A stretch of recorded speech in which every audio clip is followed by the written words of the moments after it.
Hey everyone, how's it going? Great to have you all here from around the world. If you're new, welcome to the family. Don't forget to like and subscribe.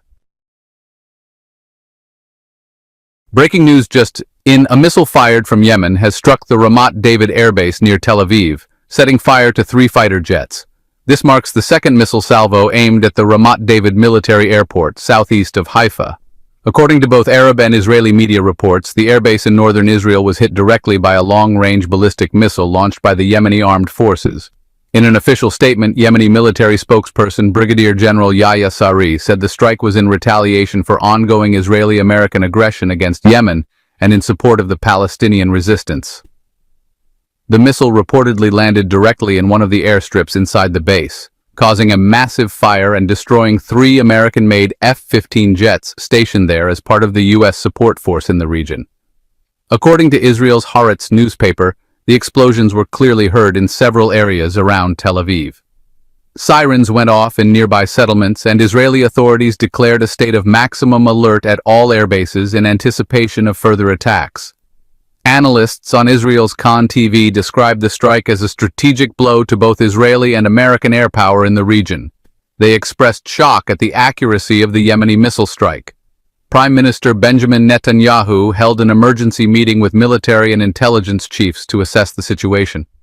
Photos from around the base showed thick plumes of smoke rising, while fire crews struggled to put out the flames, which threatened to cause even more damage.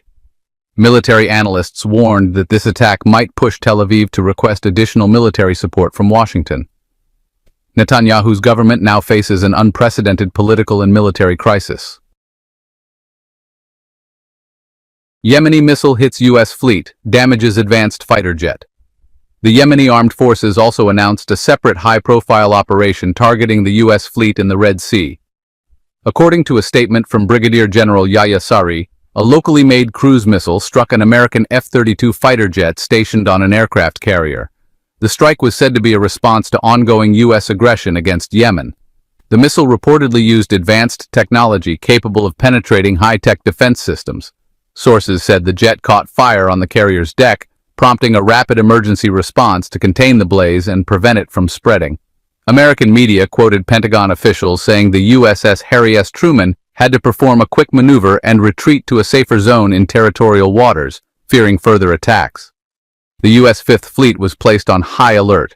Although no casualties were reported, initial assessments indicated significant and concerning damage to the F-32 jet, one of the most advanced and expensive in the U.S. arsenal. The White House expressed deep concern about the escalation, and the U.S. President called an emergency National Security Council meeting to discuss military response options. Massive wildfires rage in Israel, flames near Netanyahu's residence. At the same time, huge wildfires have swept across several parts of Israel, causing widespread panic among residents, especially as flames crept dangerously close to Prime Minister Netanyahu's residence in West Jerusalem. Khan TV reported that the fires, driven by extreme heat and drought conditions, rapidly spread due to strong winds, devastating large forest areas around Jerusalem and Tel Aviv. Yedioth Ahronoth newspaper said Israeli emergency services have declared a state of emergency, deploying dozens of helicopters and firefighting teams in a desperate attempt to contain the flames. Al Mayadeen TV said hundreds of settlers fled from towns near Jerusalem and the Tel Aviv area, fearing that the fires could reach critical infrastructure. Israeli security sources confirmed the flames came within less than a kilometer of Netanyahu's residence, prompting tighter security and evacuation of nearby residents. In a brief statement, Netanyahu expressed serious concern and called on the international community for urgent support. Haaretz reported that Israel has requested firefighting aircraft from Greece, Cyprus, and Italy to help contain the disaster, similar to what happened during the 2010 Carmel forest fires. The situation is shaping up to be a major environmental and security disaster. Fires continue to spread with no signs of stopping, raising fears of further damage in the coming hours. Military and strategic sites in danger. According to military sources, fires have crept dangerously close to military hangars and ammunition depots, posing a major strategic threat. In a dramatic turn of events, the Israeli government appealed through its foreign ministry to several regional and European countries, especially Greece, Cyprus, and Italy, for help. asking them to send firefighting planes and specialized crews to help put out the growing blazes. Hundreds of Israeli civil defense personnel were deployed along the fire lines, supported by army units. Hebrew media reported that Prime Minister Benjamin Netanyahu held an emergency meeting with military and security leaders, warning of a potential catastrophe if the fires reached the sensitive weapons and tank depots. Meanwhile, the Israeli public is growing increasingly anxious as the fires continue to spread and get closer to residential areas. There's rising fear that this could turn into a repeat of the 2020 Carmel fires, which caused significant loss of life and property. In an unprecedented military escalation, the Yemeni Armed Forces announced that they had launched a high-tech ballistic missile named Palestine II, targeting a strategic power station near the Dimona nuclear reactor in the Negev Desert, southern Israel. According to their military spokesperson, the missile was launched with high accuracy from Yemen and successfully hit its target, causing serious damage to the station and bringing its operations to a near standstill. Initial images showed thick smoke and massive flames rising from the site, triggering panic among nearby residents.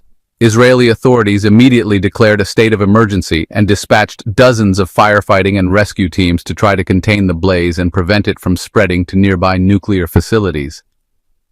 Israeli sources expressed deep concern that the damage could reach the reactor's core, potentially leading to a large-scale disaster.